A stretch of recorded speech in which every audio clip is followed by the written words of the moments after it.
जय हिंद दोस्तों, स्वागत है एक बार फिर से आप सभी लोगों का तैयारी कर लो चैनल में। और हम यहाँ पे बात कर रहे हैं सखी संप्रदाय की। तो दोस्तों ये भक्ति काल का कृष्ण भक्ति शाखा के अंतर्गत आता है और जिसमें हमने इससे पहले देखा था वल्लभ संप्रदाय और उसके प्रमुख कवि और उनकी रचनाएं देखी थी। तो दोस्तों अगर आपने पिछली वीडियोस नहीं देखी हैं तो आप चैनल के प्लेलिस्ट में जाएं और चैनल के प्लेलिस्ट में प्लेलिस्ट का नाम है UGC NET JRF TGT PGT June 2022। तो वहाँ पे जाके आप उन्हें देख सकते हैं। तो अगर चैनल को सब्सक्राइब भी नहीं किया तो दोस्तों सबसे पहले चैनल को सब्सक्राइब कर लें। तो चलिए शुरुआत करते हैं अपने आज के टॉपिक की, सखी संप्रदाय या फिर हरिदासी संप्रदाय। इसके बाद हम इसमें ही देखने वाले हैं इसी वीडियो में गौड़ीय संप्रदाय के बारे में। सखी संप्रदाय, इसके प्रवर्तक स्वामी हरिदास हैं, इसी वजह से इसे हरिदासी संप्रदाय भी कहा जाता है। इसे लंबे समय तक निम्बार्क संप्रदाय की शाखा के रूप में स्वीकार किया गया है। इस संप्रदाय का एक अन्य नाम है टट्टी संप्रदाय। इसे टट्टी संप्रदाय के नाम से भी जाना जाता है। सखी संप्रदाय की शिष्य परंपरा में बिहारिनदास, नागरीदास, सरसदास आदि ने इसे किसी पूर्ववर्ती संप्रदाय से ना जोड़कर हरिदास से ही जोड़ा है, इसीलिए इसे हरिदासी संप्रदाय कहा जाता है। सखी संप्रदाय का उपास्य प्रेम तत्व है। यह प्रेम नित्य है, वह राधा हरि इन दो रूपों में नित्य प्रकटित है। प्रेम का तीसरा रूप सखीजन का है, जो प्रेम लीला की प्रयोजिका व भोक्ता भी है। रसोपासना के कारण स्वामी हरिदास की छाप रसिक की हो गई है। स्वामी हरिदास के निकुंज बिहारी कृष्ण द्वापर के अवतार रूप नहीं है, ना ही राधा वृष भानुकुमारी। उनकी लीला का ब्रज, गाय, गोपी, ग्वाल आदि से संबंधित नहीं है। उनके निकुंज बिहारी की प्रेम लीला सदा एक रस व अखंड है। वे सृष्टि रचना, प्रभुता, दुष्ट दलन, राक्षस विध्वंस आदि से दूर रहते हैं।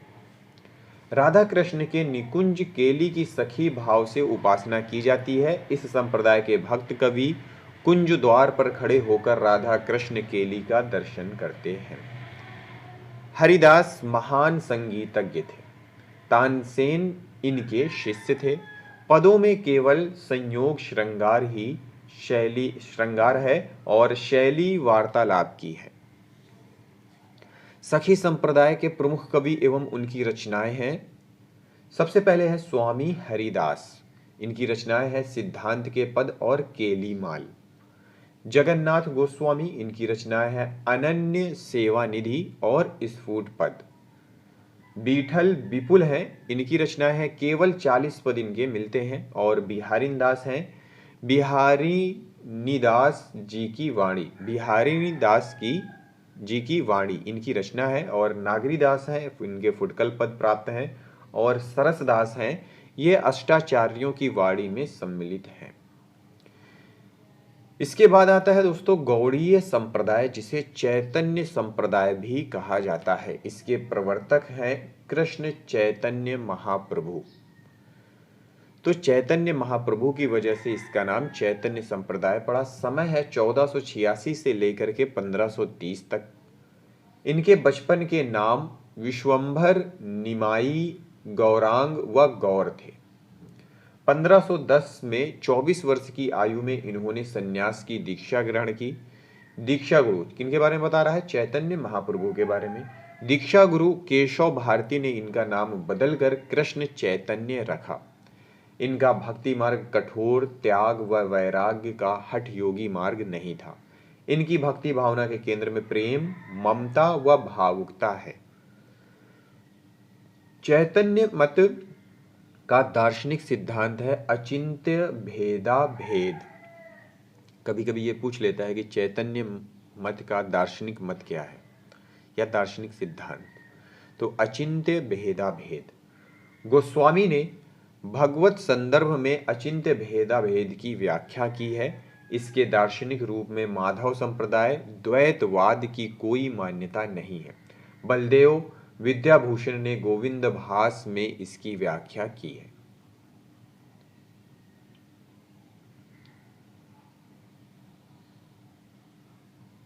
फिर है यहाँ पे कि चैतन्य महाप्रभु कृष्ण को ब्रजेंद्र कुमार कहा है। वह माना है कि वे ब्रज में गोलोक की लीलाओं सहित विहार करते हैं। वे परम तत्व, पूर्ण ज्ञान, पूर्ण आनंद है।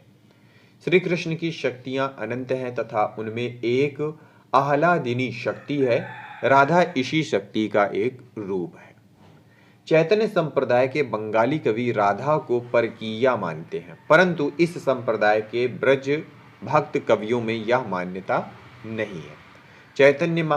चैतन्य संप्रदाय की उपासना वियोग पक्ष को प्रबल मानकर चलती है, जबकि निम्बार्क और राधा वल्लभ में संयोग पक्ष की स्वीकृति है। षड गोस्वामी 15वीं से 16वीं सदी से आशय 6 गोस्वामी से है, जो वैष्णव भक्त कवि व प्रचारक थे। चैतन्य महाप्रभु संवत 1572 में वृंदावन पधारे। ब्रज की यात्रा के बाद उन्होंने अपने 6 अनुयायियों को भक्त के प्रचार के लिए वृंदावन भेजा। ये 6 गोस्वामी कौन थे? उनके नाम यहाँ पे हैं रूप गोस्वामी, सनातन गोस्वामी, जीव गोस्वामी, रघुनाथ भट्ट गोस्वामी, गोपाल भट्ट गोस्वामी, रघुनाथ दास गोस्वामी। प्रथम 3 अधिक विख्यात कवि थे। कौन कौन से? रूप गोस्वामी, सनातन गोस्वामी और जीव गोस्वामी। गौड़ीय संप्रदाय के प्रमुख कवि और उनकी रचनाएं।